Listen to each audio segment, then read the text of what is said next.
Aku sudah cek fakta dari berita resmi dan sumber media terpercaya terkait klaim soal 3.300 triliun uang rakyat yang diambil kembali oleh Presiden Prabowo. Dan ini yang sebenarnya terjadi.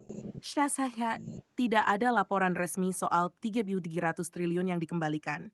Hasil penelusuran menunjukkan tidak ada sumber berita kredibel seperti Reuters, Antara, CNN Detik, Tempo, dan lainnya yang melaporkan negara berhasil merebut Rp3.300 triliun dari koruptor di bawah pemerintahan Presiden Prabowo Subianto. Klaim angka 3.300 triliun ini tidak ditemukan dalam berita mainstream dan kemungkinan merupakan eksagerasi, hoax, atau salah tafsir data yang beredar di media sosial dan caption konten. Sedangkan dari sumber berita resmi yang dilaporkan secara faktual adalah jumlah yang lebih kecil dan terverifikasi. Misalnya, pemerintah mengklaim menyelamatkan sekitar 300 triliun dari anggaran APBN yang rawan disalahgunakan melalui efisiensi internal, bukan secara langsung diambil dari koruptor.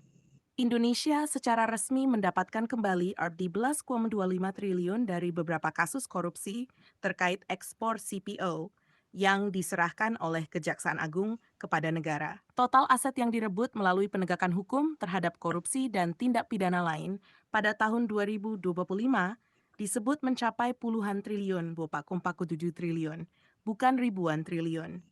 Kesimpulan, tidak ada laporan valid yang menyebut angka 3.300 triliun uang rakyat yang direbut dari koruptor. Contoh kasus korupsi yang uangnya dikembalikan.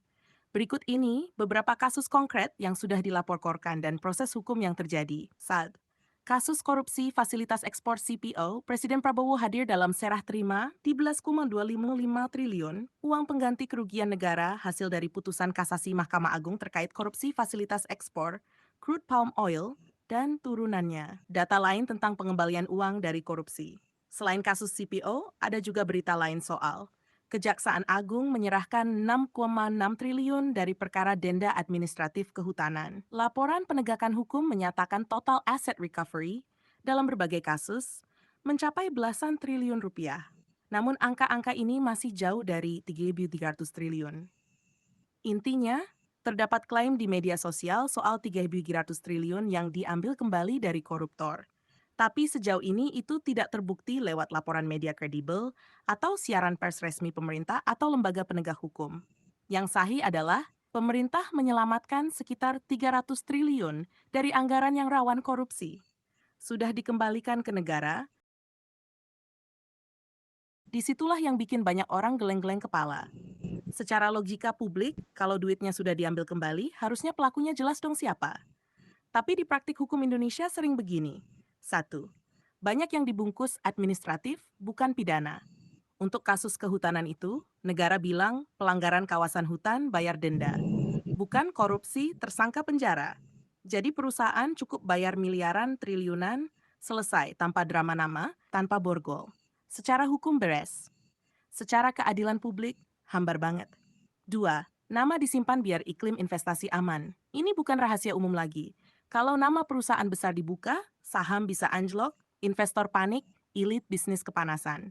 Akhirnya yang diumumkan cuma, open quote sekian triliun telah dikembalikan ke negara, close quote. Tanpa open quote, oleh siapa, close quote. Uang kembali pelaku bersih. Ini yang sering disalahpahami publik. Bayar denda uang pengganti itu bukan berarti tidak bersalah, tapi sering dijadikan shortcut tanpa proses pidana panjang. Ibaratnya open quote, maling ketahuan balikin motor nggak di penjara, close quote. Lucu? Adil? Belum tentu.